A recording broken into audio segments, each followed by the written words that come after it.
ونعوذ بالله من شرور أنفسنا ومن سيئات أعمالنا. من يهده الله فلا مضل له ومن يضلل فلا هادي له، وأشهد أن لا إله إلا الله وحده لا شريك له، وأشهد أن محمدا عبده ورسوله. أما بعد، فإن خير الكلام كلام الله، وخير الهدي هدي محمد صلى الله عليه وآله وسلم، وشر الأمور محدثاتها، وكل محدثة بدعة، وكل بدعة ضلالة، وكل ضلالة في النار. خۆشەویستان، بەداخەوە ئەمڕۆ ڕێژەی جیابوونەوە زۆر بووە. هەندێک جار خەریکە وای لێ دێت دەبێتە یەک بە یەک، واتە ژنێک مارە دەبڕێیەکی تەلاق دەدرێت، ژن و پیاوێ پێک دێن، ژن و پیاوێ لە یەک جا دەبنەوە. کۆمەڵێ هۆکار هەیە، ئێمە هەندێکی کە سەرەکی باسی دەکەین و پشتیوانی خوای پەروەردگار. بۆچی ئافرەت تووشی خراپە دەبێت؟ بۆچی ئافرەت تووشی زینا دەبێت؟ بۆچی ئافرەت لە مێردەکەی خۆی داوای جیابوونەوە دەکات؟ بۆچی داوای تەلاق دەکات؟ زۆر جار بەهۆی چاودێرکردنی خەڵکەوەیە. چاودێرکردنی خەڵک حەز ئەکا وەکو ئەوان حوڕ بێ. تەماشا دەکەی دەبینێ فڵان و فڵان و فڵان حوڕە، داوای جیابوونەوە لە پیاوەکەی دەکات بۆ ئەوەی ئەویش حوڕ بێ، شوو بە کەسێک بکە حوڕیاتی پێ بدات. ئەمە کارەساتێکی گەورەیە، چاوکردن لە کەسانی تر، چاویان لێ بکە. مادەم فڵان کەس حوڕە، منیش حەز دەکەم حوڕ بم، حەز دەکەم پیاوێکم هەبێ هەر چی بکەم، نەڵێ بۆ وا دەکەی وەکو پیاوی فڵان کەس. واتە بە کوردیەکەی دوو لە ڕێبەڕێستان دەیەوێ پیاوێکی بێغیرەتی هەبێ. بۆیە پەنا دەبات بۆ پیاوی خراپ، بۆ ئەوەی کە پارەی دەستکەوێ، ئاڵتوونی دەستکەوێ، بۆ ئەوەی سەیارە و خانووی دەستکەوێت، تەماح دەخاتە بەری فڵان کەس وەرە بۆ لای من حوڕی بۆ خۆت. چونکە ژن و پیاو هەیە دوو لە ڕێبەڕێستان لەم سەردەمەدا زۆریش هەیە. ژن و پیاو هەیە یەکتریان حوڕ کردووە. پیاوەکە دەڵێت بۆ خۆت چیەکەی بیکە، منی چی دەکەم بۆ خۆم ئازاد. ئەو ژن دێنێ بۆ ماڵ، ئەو پیاو دەبا بۆ ماڵ. پەنا بەخوای گەورە. هەندێک کەسی شەیە دەیەوێت چاو لەوانە بکات. ئەمە کارەساتێکی گەورەیە. بۆیە پیاوەکە ناچاری دەکات دەڵێت لێ جابەرەوە، لێ جابەرەوە. من ئاوات بووەکەم بۆ خۆت حەز لەکوێ بوو، بۆ خۆت بڕۆ بە تەنیا، دەڕۆی بۆ بازار، دەڕۆی بۆ سەفەر، بۆ سیاحەت، بۆ هەرکوێ، تۆ حوڕ بە بۆ خۆت. کۆمەڵێش دەقاتە بەردەمی تەماح، لە ڕاستیە بۆ ژنەکەی خۆی کە هەیەی وا ناکات. ئەمە لە ڕاستیە تەنها خەڵەتاندنێتی. دوای ئەوەش کە بیستومان و بینیمانە چەند کەسە بووە لە پیاوەکەی جیابۆتەوە، دوایی پیاو ئەو کەسە لەبەر خاتری نەفەرێک جیابۆتەوە، نەفەرەکە تەلەفۆنی داخستەوە کۆتایی پیات، ئیتر جارێتر ئەم پیاوەی نەبینیوەتەوە. بە ڕەقەمێک بە 4-5 کڕیوێتی ئیشەکەی خۆی کردووە، ژن و پیاوێکی لە یەک جیا کردەوە، دوایش تەلەفۆنەکە داخە و کۆتایی پێ دێت. بۆیە خوشکە بە ڕێزەکان دەبێت زۆر ئاگادار. ئافرەت ڕێزی لێ بگیرێ، بەڵام نابێت هەموو شتێکی بەدەستەوە بدرێت. نابێت حوڕ بکرێ، چونکە زوو خەڵەتێ، زوو دەکەوێتە دا و تەڵەوە. خوشکی بەڕێزم، ئەو ئازادی نییە. بەڕاستی ئەوە ئازادی نییە، دوایی دەبیتە کۆیلێ ئەو کەسە. ئەوەندە ئازادی هەتا لە پیاوەکە جیابیتەوە، ئەوەندە بەڕێزی هەتا لە پیاوەکە جیابیتەوە، یا هەتا ئەو کاتی تووشی زینا و خراپە دەبی، دوای ئەوە زەلیل دەبیت. دەی بۆ فڵان شوێن، یا ڕسمەکانە بڵاوکەمەوە، تەواو. ئەو کاتە دەبیتە کۆیلەیەک. خۆشەویستی نامێنێت، تەنها ترسە. لە ترسا دەرئەچی لەگەڵیا، لە ترسا زینای لەگەڵاکەی، لە ترسا خراپەکاری لەگەڵاکەی، چونکە ئەو خۆشەویستیە نامێنێ، تەماشا دەکەی بە هەموو جۆرە هەڕەشە لێ دەکات. بۆیە لە خراپەدا چاو لە کەسانی خراپ مەکەن. ئازادی ئەوە نییە زەلیل و کۆیلەی پیاوێکی خوانە ناسبیت. بۆیە خوشکە بە ڕێزەکانم ئاگادار بن. جایەکێ لە هۆکارەکانەوەی چاولێکەریە، ئەوەی حەز دەکا وەکو فڵان کەس حوڕ بێ، بۆیە تەماشا دەکەی پەنا بەخوا پەنا دەباتە بەر تەلاق، بەر جیابوونەوە. بۆچی ئافرەت فێری زینا و خراپە دەبێت؟ بۆچی ئافرەت داوای جیابوونەوە لە پیاوەکەی خۆی دەکات؟ بۆ ئەوەی هۆکار هەیە. یەکێ لە هۆکارەکان ئەوەی پیاوەکەی ئیهمالی کردووە. پیاو هەیە ئیهمالی کردووە.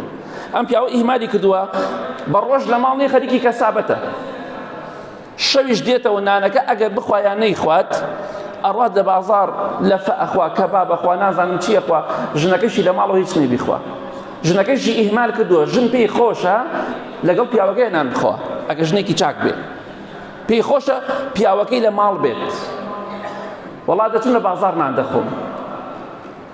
ئەمە کارەسات ڕوئدات. ئەو کاتە ئەو ئینسانە هەستەکە فەراغێکی ڕۆحی هەیە، ئەو ئافرەتش ئەو کاتە ناچار دەبێت یا داوای جیابوونەوە بکە یا کەسێکی تر بۆ خۆی پەیدا بکە کە ئەو فەراغی بۆ پڕکاتەوە. سەبر ناگرێت زەوجار دەی خەڵەتێنن. ئەو کاتە سەعات 2-3 شەو دێتەوە، ئەمجا کە دێتەوە یەکسەر ماندوو دەخەوێ هیلاکە، چونکە ئەوەنە قسەی کردووە، ئەوەنە دۆمینە و تاوەڵە و ئەوەندە یاری کردووە تاقەتی هیچی نەماوە. ئەی ئەم ژنیش مەلائیکە نییە، ناچار بەرەو خراپە دەڕوات. بۆیە شەیتان چی لێ دەکات؟ بیری دەبات بۆ لای تۆڵەکردنەوە، دەڵێ تۆڵەی لێ بکەرەوە. کی ئەڵێ پیاوەکەی تۆ لە دەرەوە خەریکی خراپە نیە، تۆش پیاوێ پەیا بکە. مادەم تۆ ئیهمال کردووە وە کەسوکاریشت گوێت لێ ناگری، ئەوە کێشەکەیە.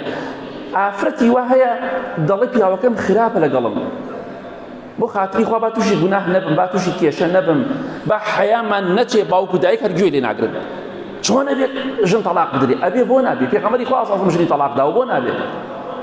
تەلاق درێ باشە یا زینا بکە، تەلاق درێ باشە یا لە سایرێکە لەگەڵ پیاوێکی نامەحرەمە تووشی ڕووداوێک حیا و کەرامەتە بشکێ، کە ئەڵێ ناگونجێم تەواو گونجا باشە، نەگونجا با جیابنەوە، با سەر شۆڕ نەبێ. ئەمە زۆر کارەساتێ گەورەیە. بە ئاشکرا دەزانێت کچەکەی هەتا 2-3 شەو تەنیایە، هەر مێشێک بەلای لوتیان ناڕات. ئەخر ئەم کچەی تۆ خراپ دەبێت، ئەم خوشکەی تۆ خراپ دەبێت. چارەسەریکە یا لی جیابێتەوە یا پیاوەکە بخۆی چاکە. لەبەر خاتری مناڵ دانیشە، مناڵ چیت بۆکە بەیانی؟ ئاگاداری خاڵێک بن، برای بەڕێزم، خوشکی بەڕێزم، مناڵ لە هەموو کەسێک خۆشەویستترە، بەڵام دڵنیاش بە ئەو مناڵی کە خۆتی بۆ جوانەمەرگ دەکەی، ئەو مناڵی کە خۆتی بۆ خراپ دەکەی زۆربەی بێوەفا دەرەچێت. بەیانی شو ئەکا کچەکەت بە پیاوەکەی ئەڵێ 1000 جار باوکو دایکم کەمە قوربانت، کوڕەکەی تۆش 1000 جار ئەڵێ باوکو دایک و کەسەکانم بە قوربانت بخێزانن. ئەوە سەرنجامەکەیتی. زۆربەی وایە تەماشاکەی بەهۆی ئەوەی کە ئیهمال دەکرێ ژنەکە پەنا دەبات بۆ جیابوونەوە. جیابوونەوەش کە سوکار گوێ لێ ناگرێت، ناچار پەنا دەبات بۆ خاڵی دووەم نەفەرێک پەیاکات. نەفەرێک پەیاکە بۆ ئەوەی لەگەڵ یا قسە بکات، چونکە پیاوەکەی حسابی بۆ ناکات، چونکە کە سوکاری حسابی بۆ ناکەن ناچار لەخوا ناترسێ، پەنا دەباتە بەروی پیاوێک پەیدا ئەکا و لەگەڵ پەیوەندی دروست ئەکا و هەندێک جارش بە ناوی بازاڕ و چی و بخۆی دەرئەچێ و فەڕی خۆی لێدات. ئەمە کارەساتە بۆی پیاوەکان ئاگاتان لە ژنەکانی خۆتان بێ. مناڵە مراقەبەیکە و چاو دێریکە، نە ئاگاتان لێ بێ، ئیهمالیان مەکەن بەو شێوەیە، دڵیان خۆشکەن. کە لە ماڵی شتیت ئەوڕێ ئیشێکی زەڕورتەی ئاسایی بەس ناکرێت تۆ هەموو شەو بچی بۆ لەفە خواردن و کەباب خواردن. ئەی ژنەکەت، ئەی خێزانەکەت، ئاخر ئەمە هۆکارێکە بۆی کە ژنەکەت خراپ بێ، کە فەساد بوو مەڵێ بۆچی وای لێ هات، تۆ تاوانباری وە ژنەکەشت بێ تاوان نییە. بەڵام هۆکار ئەوەیە زۆر جار دەڵێن من کە سوکارم ئەڵێن بیش بێتە ماڵەت کوژین. ئەی چی بکەم؟ پیاوەکە حساب بۆ ناکە، کە سوکارم حساب بۆ ناکە، ناچار پیاوێ پەیاکەم کە خۆشمی بوێت. پەنا بەخوای گەورە. ئاگادار بن، ژنەکەت ئیهمالەکەی لە ماڵەوە سەرنجامەکەی زۆر خراپ دەبێت. ژنەکەت خێزانت پێویستی بە خۆشەویستی تۆیە، پێویستی بە خۆشەویستی ئەوە باوکی و براکی بڵێ خۆشتمەوێ، پێویستی بەوەیە تۆ پێی بڵێ خۆشتمەوێ. خۆشەویستی بە قسە و بە کردەوە. پێغەمبەری خوا صلی الله علیه وسلم پرسیاریان لێ کرد کێت لە هەموو کەسێک خۆشتر دەوێت؟ فەرمووی عائیشە لە ئافرەتانە، عائیشەم خۆشەوێ کە خێزانێتی. هیوا هەیە بڵێم بە خێزان بڵێم خۆشتمەوێ، وەڵا هارە بێتە گیانم. بۆچی هارە بێ؟ خۆشەویستی بۆ دەربڕە، با کەسێتر خۆشەویستی بۆ دەرنەبڕێ. ئاخر تۆ دەری نەبڕی دوایی پیاوێتر بۆی دەرەبڕێت. دڵنیا بە لەوە.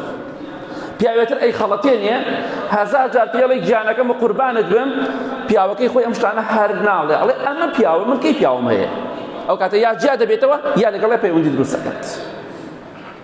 ئەمە هۆکارێکی سەرەکیە. زۆر جار ئافرەت خراپ دەبێت هۆکارێکی پیاوە.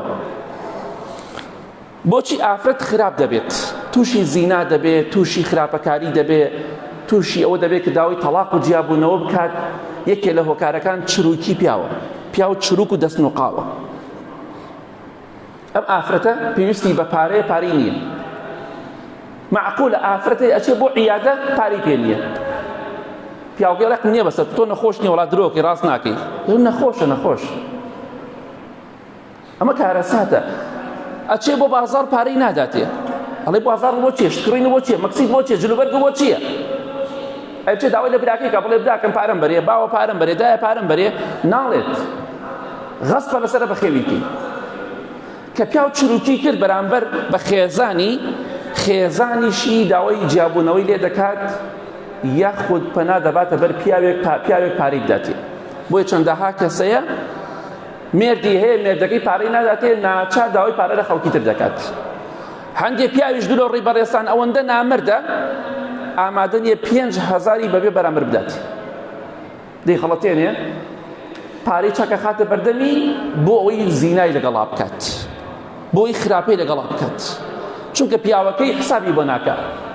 پیاوەکەی گونک بژێرە، دەست نوقاوە، چروکە، ڕەزیلە، چاو چنۆکە. ئەو کاتە ژنەکەیشی دڵنیا بە خراپ دەبێت. بۆی لە مناڵەکانی خۆت مەگرەوە. ئەوەندەی تواناتە یارمەتیان بدە، با فەساد نەبن، با خراپ نەبن. شەرمەزاریە پیاوێک پارەی هەبێ و خەڵکی پارە بدا بە ژنەکەی. زەلیلیە پیاوێک پارەی هەبێ و خەڵکی خزمەتی ژنەکەی بکات. ئەو کاتە ئەو ژنە ئەگەر لە خوا نەترسێ و عاقڵ و تێگەشتوو نەبێ، دڵنیا بە تووشی خراپی زۆر گەورە دەبێت. و ئەوەندە خۆشەپاری لە نەفەرێک وەرگرت جارێ دوو جار، ئەگەر ئەو کەسە خراپ بوو بێگومان دەکەوێتە دا و تەڵەیەکەوە ڕزگاربوونی نییە. ئیتر خۆ ئەزانێ خێزانی تۆ سەرنجامی چیە بێت. بۆیە ئاگاداری خۆت بە هەر پارە کۆ مەکەرەوە. ئاگات لە ژنەکەت بێت، فریای ژنەکەت بکەوە، با ژنەکەت خراپ نەبێ، هەتا ئێستا وات کردووە بە خۆتا بچۆرەوە. پارەی بەرێ.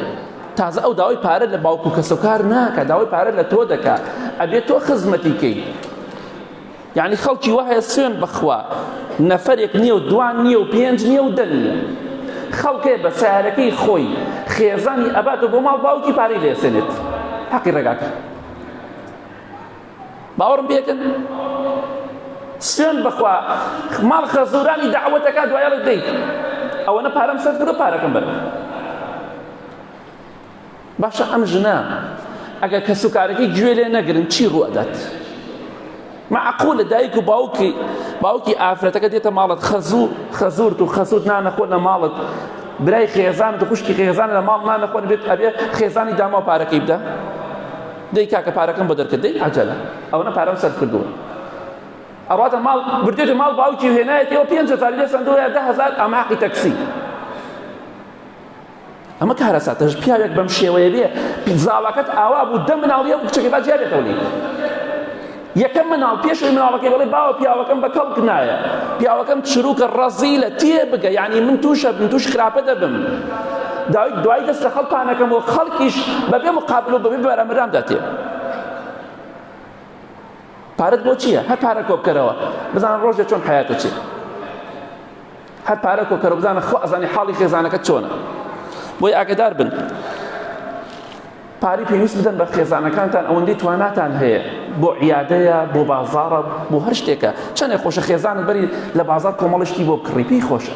ئافرەت گڵاسێکی بۆ بکڕە پێی خۆشە. ئەکرێتەوە وەڵا پارەم پێ نییە، پارەم پێ نییە، هەموو ڕۆژێ بڵێ پارەم پێ نییە، لە کاتێکە پارەشت پێیە. لە کاکە شتێ بفرۆشتەبی لە حەقی ئەوەی کە خێزانەکەت تێرکەی. داواکارم ئاگامان لە خۆمان بێ بە ئیزنی خوا نەبینە هۆکارێکی خراپ بۆی کە خێزانەکانمان خراپ بێت. یا ڕەبی خوا لە گوناهەکانمان خۆش بی، لە گوناهی دایک و باوک و مردوەکانمان خۆش بی، خوا ئەگیان شیفای نەخۆشەکانمان بدەیت.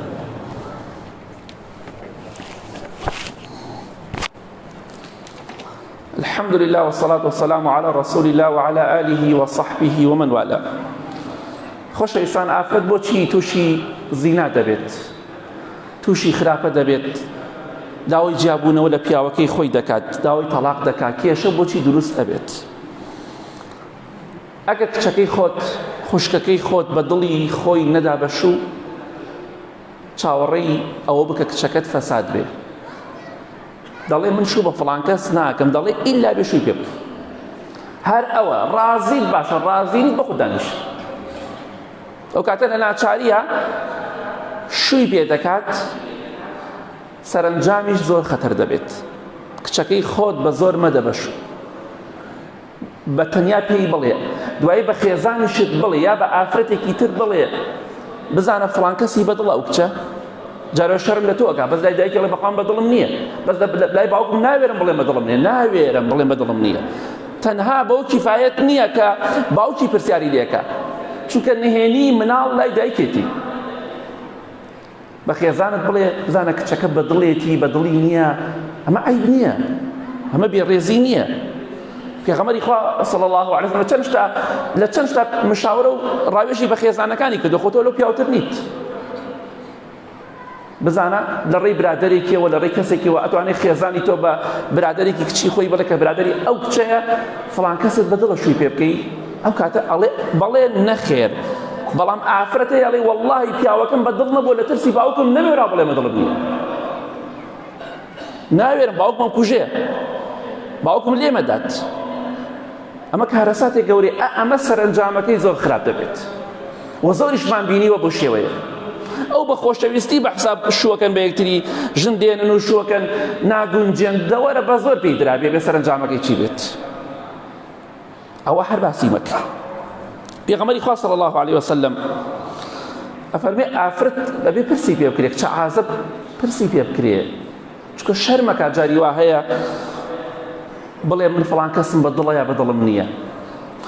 ئیمام ابن قەیم ڕەحمەتی خوا لێبێ بە سەرهاتێکمان بۆ باس دەکات، ئەفەرمێ ڕۆشتم بەلای ئافرەتێک تەمەنی 40 ساڵ بوو، 40 ساڵ گەورە کچ بوو، لە سەرەمەرگا بوو، دەڵێ دەگریا حاڵی زۆر خراپ بوو، ڕووی کردە باوکی وتی باوە گەردنت ئازا نەبێ، داوا ئەکەم لە خوای گەورە، داوا ئەکەم لە خوای گەورە لەم دنیا و لەو دنیا ئیسراحەت نەکەی، چونکە منت لە خۆشی ژیان بێبەش کرد. یا ڕەبی خوایە داوات لێ ئەکەم باوکم چۆن منی لە خۆشی ژیان بێبەش کرد، فڵان و فڵان بەدڵم بۆ هاتن داوام نەیهێڵا شووی پێ بکەم، خوایە داوا ئەکەم لە خوای گەورە، باوکی دانیشتە بوو، داوا ئەکەم لە خوای گەورە، یەک شتێک ناڵێم باوە، ئەڵێم خوایە چۆن باوکم منی لە خۆشیەکانی ژیان مەحروم کرد، خوایە مەحرومەکەی لە خۆشی و شادی.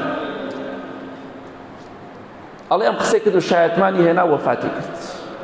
ئیتر باوک بخۆی بە هەر بگری، وەڵا نایڵم شوو بە فڵان کەسکی بێگانەیە، با بێگانە بێ چییە؟ ئەوەی کە ژنی خزمی هێنا زۆری چاکی هەڵقۆڕاند، گرنگ ئەوەی باش بێ، خودت بە عام بێگانەکە باشتر، بە عام ناڵێم 100%. ئەو سەردەمی پەنجاکان واز دەبێنە، 50 و 60ەکان ڕۆیشت، ئێستا ڕۆژێکی ترە ئەبێ بزانی چۆن تەسەڕوفاتەکەی. ئەمڕۆ ڕۆژی ئەنتەرنێت و مۆبایلە، نابێکو 50ەکان لێک و 60ەکان لێخوڕی، نابێکو 80ەکان لێخوڕی. باو باپیرم وای کە منیش واکەم، دەی وا بکە سەرنجامەکەی بینیت، بەخوا چۆن دژمندار ڕاکە بێت تۆش ڕاکەی.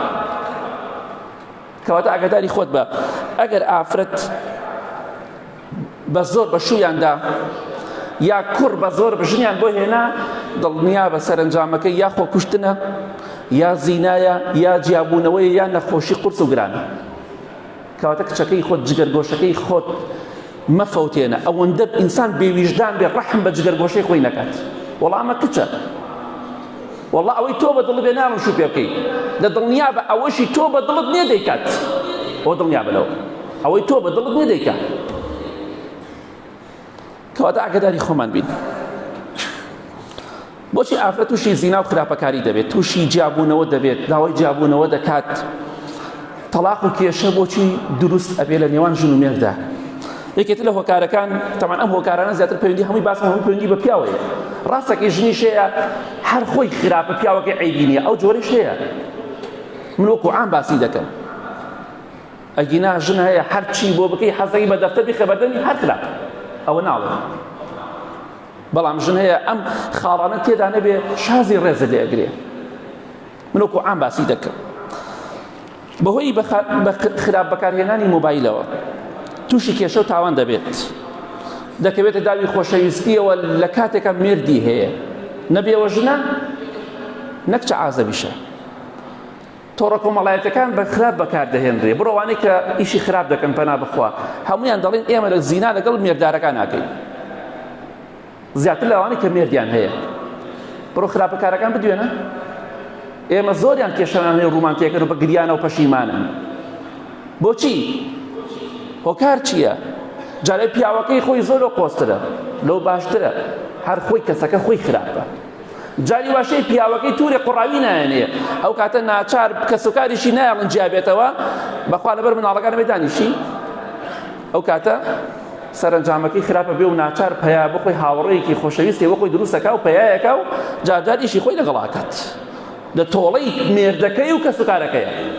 تۆش وا ئەزانی کچەکەت لە ماڵێ و بێدەنە. ئەمە ڕاستی پێتان ئەڵێم، وەزعەکە زۆر خراپە. ئەو فکرە عەشایری کە جاران هەبوو بۆ ئەمڕۆ نابێت. تەطبیقی بکەی دڵنیا بە توش کێشاریت، دڵنیا بە کارەسات ڕوو ئەدات. خەڵک وەک جاران نییە. جاران ئافرەت بینیمان زۆرێکمان ئافرەت زۆر بە حەیا بوو، زۆر بە شەرم بوو. چێ لە ڕووی دەهات لای باوکیا بڵێ شوو ئەەکەم. بەخوا 2005 بوو، باوکم خوا لێی خۆش بێ ڕۆژێک چوو بۆ ژمارە بڕینێک هاتەوە بە منی وت دوو لە ڕووی بەڕێستان ڕۆڵە، وتی ڕۆڵە بەخوا حەیا نەماوە، شەرم نەما. وتم بۆ باوە گیان، وتی چوومەتە مارە بڕینێکەوە مەجلیسێ پیاو دانیشتوینە مامۆستاکە وتێتی کچەکەم بەو کوڕە ڕازیت؟ وتێتی بەڵێ مامۆستا ڕازیم. وتی شەرمی لە ئێمە نەکرد، خۆم شتێکی احتیادیە.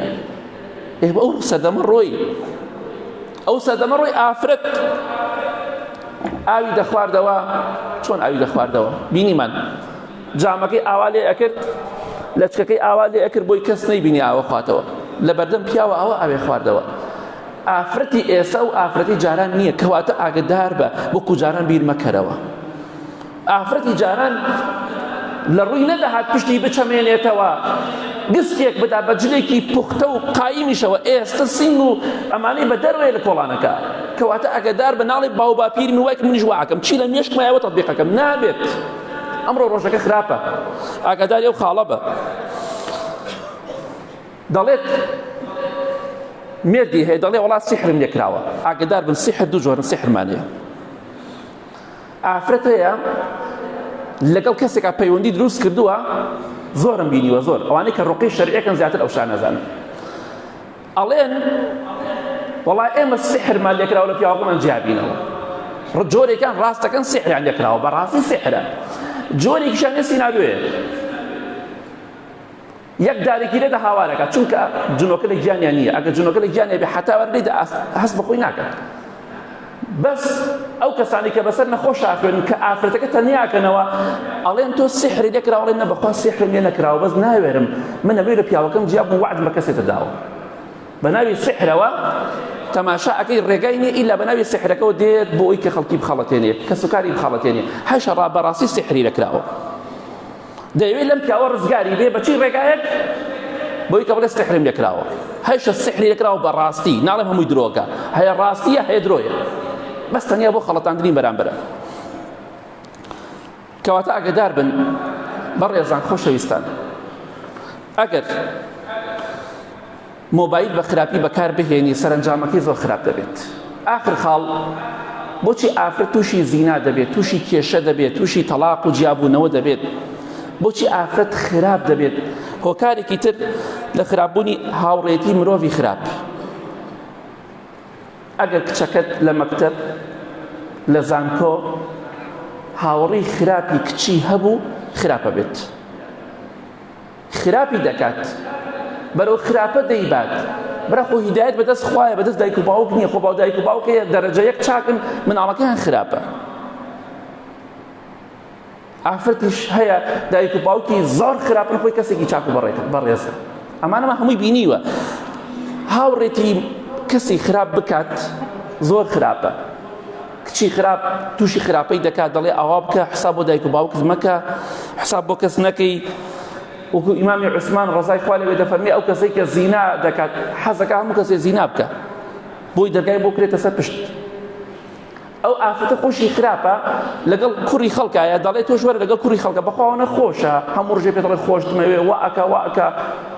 بەخوا دوکاندارەکان باسەکەن ئەڵێن مناڵ هەیە لە ئیبتیدایی 4 و 5 ئیبتیداییە دێت شتەکڕێ بۆ کچە شتەکڕێ بۆ خۆشەویستەکەی کوڕە خۆشەویستەکەی هێشتا نەچووتە 6 متەوەسط 6 ئیبتیدایی 10 ساڵ 9 ساڵ 10 ساڵە 11 ساڵە فێری خراپەیان کردو مامۆستا بەڕێزەکانی شەبێ ئاگاداری تەڵەبەکان بن زۆر چونکە دایک و باوکی دووە من ئێمە مناڵمان بە مامۆستاکان سپاردووە مامۆستاکانیش ئەبێ دڵسۆزی مناڵەکانی ئێمە بن چونکە ئەوەندە گوێ لە ئەوان دەگرن گوێ لە ئێمە ناگرن چونکە مامۆستاکە شتێک بە قوتابی دەڵێ یەکسەر ئەڵێ باوە دایە مامۆستا ئەمڕۆ ئاوای وت بەخوایتم واکە تەواو لە دایک و باوک زیاتر تەسیران بەسەر مناڵەوە هەیە بۆیە ئەگەر مامۆستا بەڕێزەکان پەروەردەیەکی جوانی کچەکان و کوڕەکانی ئێمە بکەن بێگومان سەرنجامەکەی زۆر باش دەبێت ئەگەر پەنا بەخوا پەروەردەیەکی خراپیشیان بکەن بێگومان زۆر خراپ دەبێت بۆیە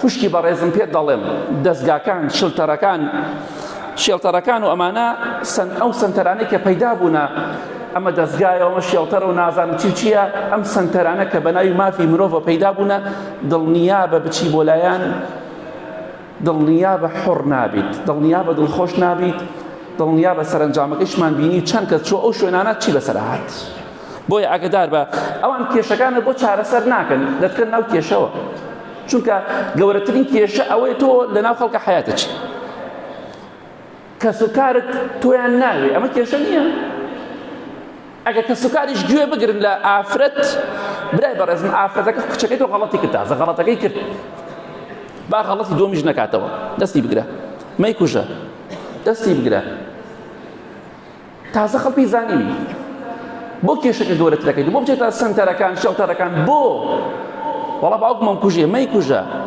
تازە غەڵەتێکی ڕۆشتۆ تازە ڕۆشتۆ با دووبارە و سێبارەش نەبێت با نەبێتە 10 غەڵەت با نەبێتە 50 غەڵەت بۆیە خوشکە بەڕێزەکان ئەمانە گرفت بۆ دروستەکەن ئەم دەستگایانە ئەم سنتەرانە زۆر جار گرفتت بۆ دروستەکەن ئاگادار بە گرفتت بۆ حەل ناکەن لەگەڵ کەسوکاری خۆتا لەگەڵ ئینسانێکی عاقڵ و تێگەشتووە ئەگەر ئێمە کەسێکی عاقڵ و تێگەشتوو ڕۆشنبیر بین ئەو وەزعانە ڕوونادەن بەڵام بەهۆی تند و ڕەوی خۆمانەوە زۆرجار تووشی کێشە دەبین بۆی لە کۆتاییدا دەڵێم